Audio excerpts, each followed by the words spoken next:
की वीडियो में हम देखेंगे हमारा first Java program. Previous video में मैंने आपको जावा का इंट्रोडक्शन दे दिया था, ठीक है, उसके कुछ फीचर्स के बारे में आपको बता दिया था। और आज हम देखेंगे सिंपली हेलो वर्ल्ड अगर हमें प्रिंट करना है जावा प्रोग्राम की हेल्प से तो कैसे प्रिंट करेंगे। अब आपको लगेगा सिंपली हेलो वर्ल्ड प्रिंट करने पर इतना बड़ा वीडियो क्यों? तो देखो, हेलो वर्ल्ड प्रिंट करने के लिए भी कुछ लाइन ऑफ कोड्स की हमें जरूरत रहती है, ये आपको पता ही है। सिंपली हम पाइथन जैसे हेलो वर्ल्ड लिख लें वैसे ये प्रिंट नहीं होगा, तो कुछ लाइन ऑफ कोड्स की हमें क्या होती है, जरूरत होती है।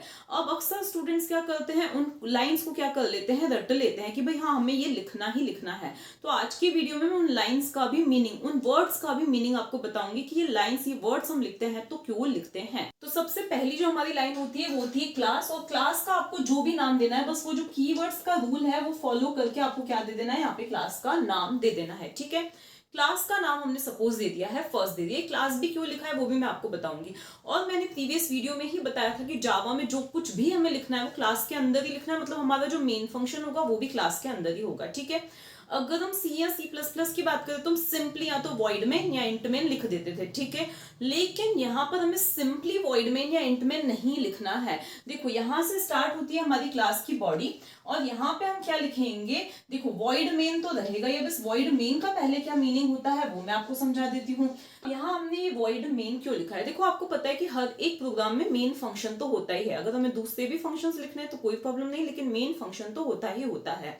अब कोई फंक्शन कुछ रिटर्न करते हैं, कोई कुछ रिटर्न नहीं करते हैं। तो अगर कोई कुछ रिटर्न नहीं कर रहा है तो हम यहाँ पे क्या लिखेंगे, वॉइड लिखेंगे। इसका कंसेप्ट अगर और डिटेल में समझना है तो या तो आप first C plus plus program अच्छी तरह से देख लीजिए, या तो जो एक और मैंने वीडियो का लिंक दिया इंट्रोडक्शन टू सी प्रोग्रामिंग, उसको अच्छी तरह से देख लीजिए, तो आपको ये मेन का कंसेप्ट भी क्लियर हो जाएगा, फंक्शन का कंसेप्ट भी थोड़ा बहुत क्लियर हो जाएगा, ठीक है। तो क्योंकि मेन फंक्शन होता है, ये हमने यहाँ पे दिया है मेन फंक्शन, ये कुछ नहीं रिटर्न करने वाला है, इसलिए यहाँ पे हमने दिया है वॉइड, ठीक है। इसके बाद में, अभी इस चीज पे मैं बाद में आती हूँ कि यहाँ पे भी हमें कुछ लिखना है। नॉर्मली हम यहाँ पे इसको एज इट इज क्लोजिंग कर देते हैं, ठीक है, लेकिन यहाँ पे भी हमें कुछ लिखना है, आर्ग्यूमेंट लिखना है। एक क्या लिखना है वो बाद में हम देखते हैं, ठीक है। अब हम यहाँ पे आते हैं, यहाँ पे भी हमें लिखना है पब्लिक, और फिर हमें लिखना है स्टैटिक। क्या लिखना है, स्टैटिक। ये थोड़ा ऊपर नीचे हो गया है, लेकिन हमें यहाँ पे पब्लिक स्टैटिक वॉइड मेन इतना हमें लिखना ही लिखना है, ठीक है। यहाँ हमने लिख दिया पब्लिक स्टैटिक वॉइड मेन। अब ये पब्लिक क्यों लिखा है, स्टैटिक क्यों लिखा है, देखो होने वाला क्या है, मैंने प्रीवियस वीडियो में आपको थोड़ा सा बताया था कि जावा को रन करने के लिए हमारे पास एक जावा डेवलपमेंट किट होना चाहिए, ठीक है। उस जेडीके के अंदर, यहाँ साइड में मैं बना देती हूँ, जावा डेवलपमेंट किट होना चाहिए। जावा डेवलपमेंट किट में वो सारी चीजें होती हैं जो रन करने के लिए, कंपाइल करने के लिए, डीबगिंग के लिए जरूरी हो, ठीक है। तो वो कुछ चीजें होती हैं जो रन के लिए, कंपाइल के लिए, डीबगिंग के लिए जरूरी हो। उसके अलावा एक होता है हमारा जावा रन टाइम एनवायरनमेंट होता है, जिसके अंदर आप यूं समझ लीजिए कुछ लाइब्रेरीज होती हैं। लाइब्रेरीज का मतलब हमें बहुत सारी और भी चीजें, हर एक चीज के लिए हम खुद तो कोड नहीं लिखेंगे, कुछ लाइब्रेरीज को, बनाई फंक्शंस को हम यूज करेंगे, यूं समझ लीजिए। तो उसके लिए कुछ बिल्ट इन लाइब्रेरीज हैं जो इस जेआरई के अंदर है, और उसी के अंदर हमारा क्या है, जेवीएम है, जावा वर्चुअल मशीन है, जिसका मैंने कंसेप्ट आपको प्रीवियस वीडियो में ही समझा दिया था। तो हमारा ये जो जेवीएम होता है ना, यही क्या करता है, प्रोग्राम को रन करता है। तो जेवीएम के अंदर भी एक क्लास लोडर होता है, उस सबको अभी हम नहीं देखते हैं। तो जेवीएम जब प्रोग्राम को क्या करेगा, रन करेगा, तो सबसे पहले किसको ढूंढेगा, मेन फंक्शन को ही ढूंढेगा। किसको ढूंढेगा, मेन को ही ढूंढेगा, ठीक है। अब आपको एक चीज पता है कि क्लास के किसी भी मेंबर को हम बाहर से एक्सेस करना है, जैसे कि सी प्लस प्लस में मैंने इसीलिए शुरू किया था। अगर मुझे किसी पर्टिकुलर क्लास है, उसके मुझे किसी भी मेंबर को, लाइक ये शो फंक्शन है, इसको अगर एक्सेस करना है तो इसका पब्लिक होना क्या है, जरूरी है। अगर मैं इसको बाहर से एक्सेस करना चाहती हूँ तो इसका पब्लिक होना क्या है, बहुत ज्यादा जरूरी है। तो ये जो जेवीएम इसको रन करेगा मेन फंक्शन को, ऑब्वियसली हम क्लास से बाहर ही इसको रन करने वाले हैं, ठीक है। तो जेवीएम जब इसको रन करेगा तो मेन को सबसे पहले ढूंढेगा। अगर मेन ही पब्लिक नहीं है तो उस केस में प्रोग्राम रन होगा ही नहीं, तो इसका पब्लिक होना जरूरी है। दूसरी चीज, स्टैटिक क्यों लिखा है, तो अब आपको पता है कि अगर मुझे शो को एक्सेस करना है तो मुझे पहले से ही क्लास का एक ऑब्जेक्ट बनाना पड़ेगा, उस ऑब्जेक्ट की हेल्प से मैं इसको एक्सेस कर सकती हूँ, ठीक है ना। मतलब ये शो फंक्शन क्या है, हर एक ऑब्जेक्ट के लिए अपना शो अलग रहेगा। या क्लास के किसी भी डेटा को एक्सेस करना है, लाइक ये ए बी दो वेरिएबल्स हैं, तो जितने ऑब्जेक्ट बनेंगे उतनी ए बी की कॉपीज बनेंगे, मतलब वो ऑब्जेक्ट से बंधे हुए हैं। ये शो जो है ए बी क्या है, ऑब्जेक्ट से बंधे हुए हैं, ठीक है। लेकिन अगर कोई चीज स्टैटिक है, मतलब वो उस क्लास से बनी हुई है, सिर्फ उस क्लास से बनी हुई है, हर एक ऑब्जेक्ट जो है उसको शेयर करने वाला है। ऐसे नहीं कि अलग अलग से वो क्या करेंगे, इंडिविजुअली उसको एक्सेस कर सकते हैं, लेकिन वो ऑब्जेक्ट से बंधे हुए नहीं रहते। आप स्टैटिक वाला वीडियो देख लीजिए, ठीक है ना। मतलब ये ऑब्जेक्ट से नहीं, क्लास से क्या है, बंधा हुआ फंक्शन है, ठीक है ना। आप स्टैटिक का वीडियो देखेंगे, ये कंसेप्ट क्लियर हो जाएगा। अब अगर कोई सी चीज स्टैटिक है तो हमें उसको एक्सेस करने के लिए उसके ऑब्जेक्ट की जरूरत नहीं है, ठीक है ना। उसके ऑब्जेक्ट की जरूरत हमें नहीं है, ठीक है। सिर्फ क्लास का नाम ही क्या हो जाएगा, एनफ हो जाएगा उसको एक्सेस करने के लिए, ओके। तो अब देखो, अगर हम इसको मेन को बाहर से एक्सेस करना चाहते हैं, आउटसाइड द क्लास एक्सेस करना चाहते हैं, तो हम उसका ऑब्जेक्ट नहीं क्रिएट करना चाहते हैं, इसीलिए हमने इसके आगे क्या लिख दिया है, स्टैटिक भी लिख दिया है। वॉइड क्यों लिखा है ये भी पता है, मेन क्यों लिखा है ये भी पता है। इसको फिलहाल मैं क्या छोड़ देती हूँ, ब्लैंक छोड़ देती हूँ, फिर मैं आपको समझाऊंगी ये क्या। तो ये क्लास के अंदर हमारा मेन फंक्शन है, क्लास के अंदर हमारा मेन फंक्शन है, ठीक है। उसके अंदर मुझे कुछ प्रिंट करना है, तो मुझे लिखना पड़ेगा system dot out dot println. क्या लिखना है, dot out dot println लिखना है, ठीक है। अब इस पूरे प्रोग्राम को मैं आपको कमांड प्रॉम्प्ट की हेल्प से रन करके बताऊंगी। आज मैं आईडी का यूज नहीं करूंगी, कमांड प्रॉम्प्ट की हेल्प से इसको रन करके आपको मैं बताऊंगी, ठीक है। System dot out dot println मैंने यहाँ पे लिख दिया। आप ओनली प्रिंट भी लिख सकते हो, चलो ओनली प्रिंट लिखते हैं हम। और यहाँ पे जो कि हमारा एम था हेलो वर्ल्ड लिखना, उसको हमने यहाँ पे लिख दिया है, ठीक है। अब इससे क्या होगा, सिस्टम मतलब हमारी स्क्रीन पर क्या प्रिंट हो जाएगा, हेलो वर्ल्ड प्रिंट हो जाएगा। तो अब ये system dot out dot println क्यों लिखा, तो स्टूडेंट्स के माइंड में एक मिथ होता है, भाई सिस्टम क्या है, एक क्लास है, आउट उसका ऑब्जेक्ट है, और प्रिंट क्या है, उसके अंदर एक फंक्शन है।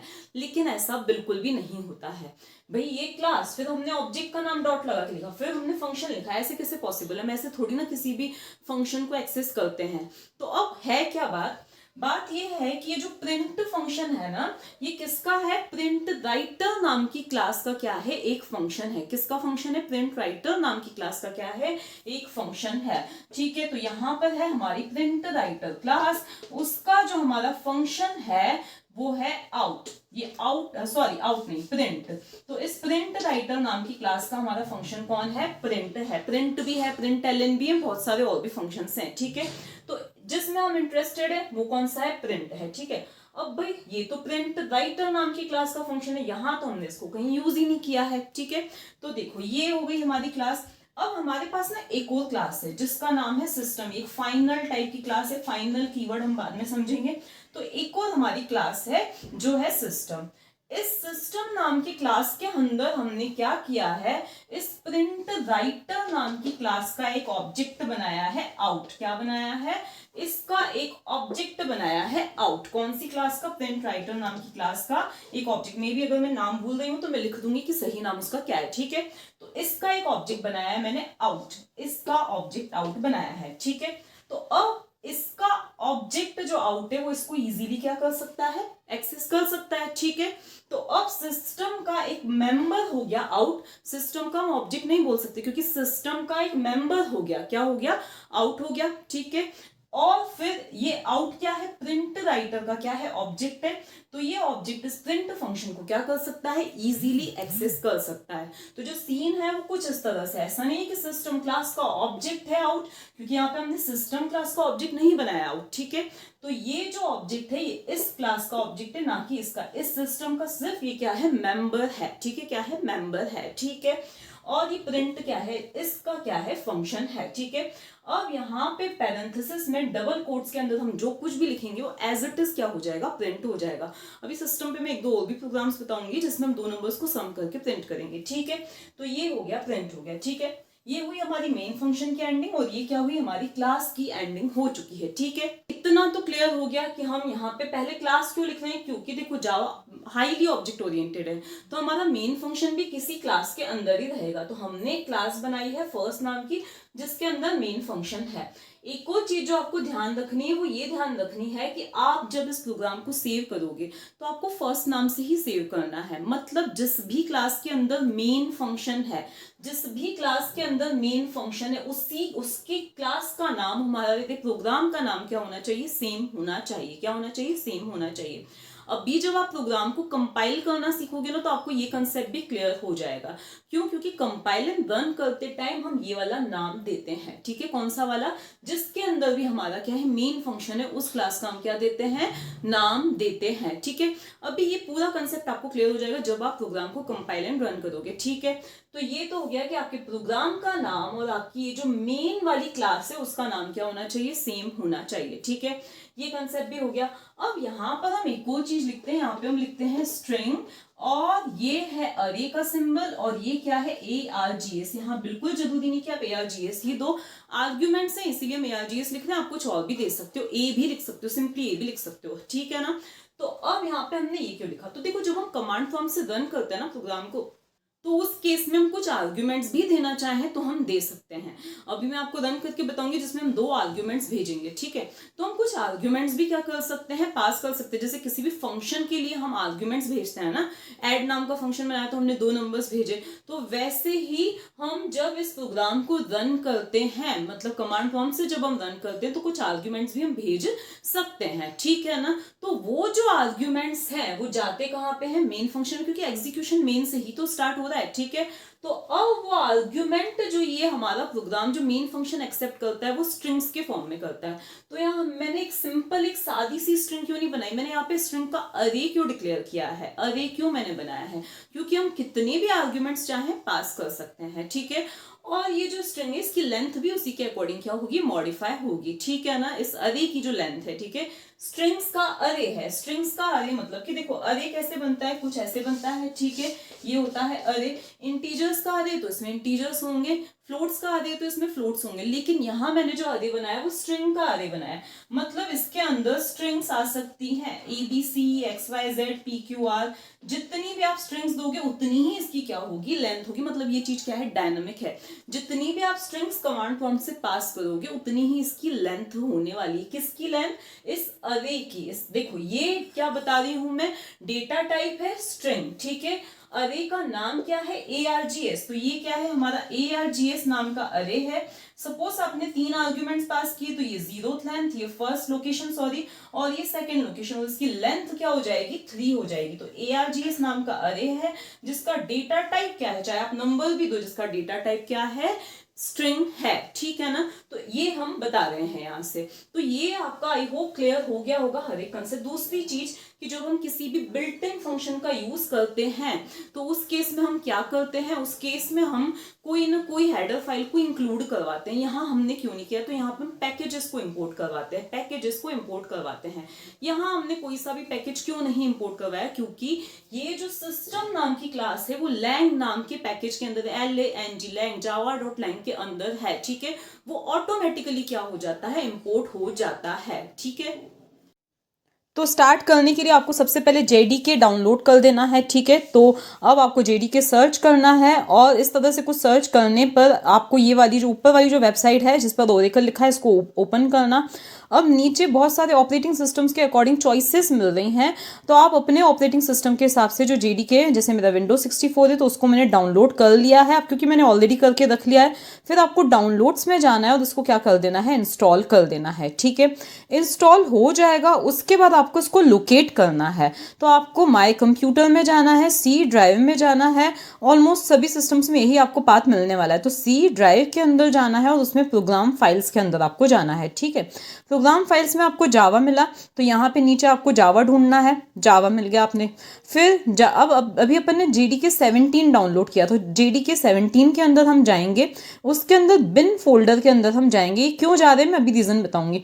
उसके अंदर किसी भी जो फाइल है फोल्डर को मत लेना, आप एक काम करना, किसी भी फाइल की प्रॉपर्टीज पे चले जाना, ठीक है, फोल्डर या फाइल किसी की भी प्रॉपर्टीज पे चले जाना। सपोज हम इस फाइल की प्रॉपर्टीज पे जा रहे हैं, अब हमें क्या करना है, इसके इस पाथ को कॉपी करना है। देखो इसका एक और तरीका होता है एनवायरमेंट वेरिएबल्स में इस पाथ को ऐड कर देना, तो अगर आप वो चाहो तो वो भी कर सकते हो। तो इस पाथ को हमने क्या कर लिया, कॉपी कर लिया। वैसे भी इस पाथ की जरूरत तो आपको पड़ने वाली, तो इसको हमने कॉपी कर लिया।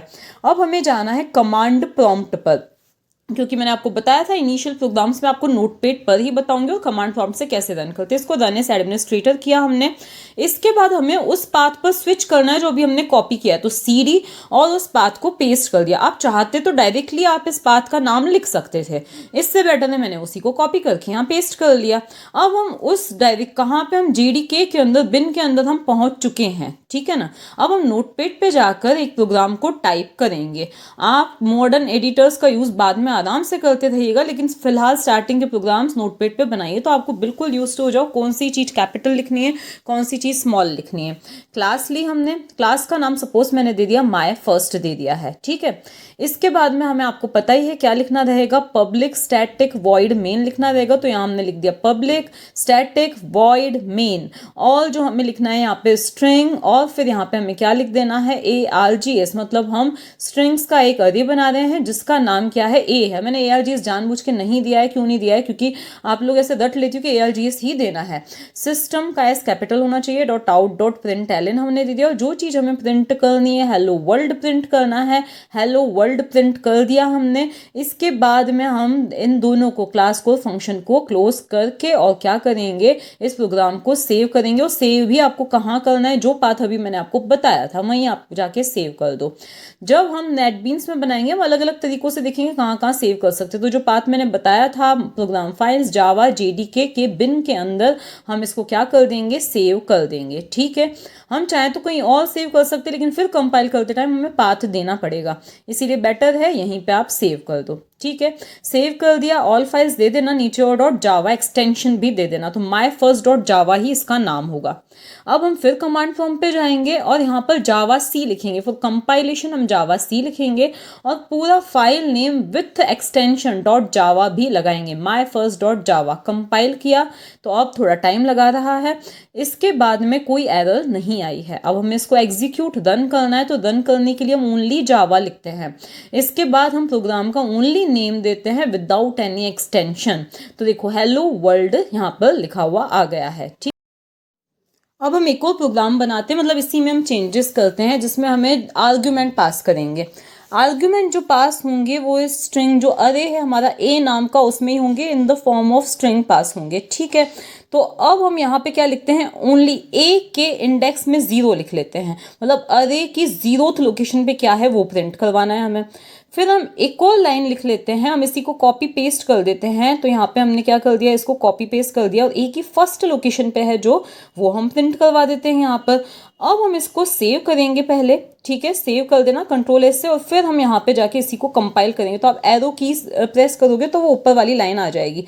कंपाइल किया, कोई एरर नहीं है। अब रन करते टाइम हमें आर्ग्यूमेंट्स भी देने हैं, तो हमें क्या देना है, सबसे पहले तो जावा देना है, प्रोग्राम का नाम देना है विदाउट एक्सटेंशन, और पहला आर्ग्यूमेंट हमारा जा रहा है भूमि, जो कि ए की 0th लोकेशन में जाएगा, देवनानी जो कि ए की फर्स्ट लोकेशन में जाएगा। तो देखो पहले भूमि फिर देवनानी प्रिंट हो गया है, ओके।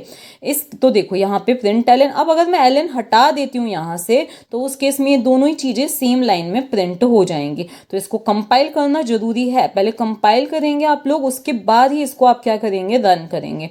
तो उसी तरह से हम रन कर रहे हैं, लेकिन अब इस बार जो आउटपुट है वो सेम लाइन में है, क्योंकि मैंने एलन जो है वो हटा दिया है। लाइन चेंज करता है अगर हम प्रिंट एलन लिखते हैं, तो ओनली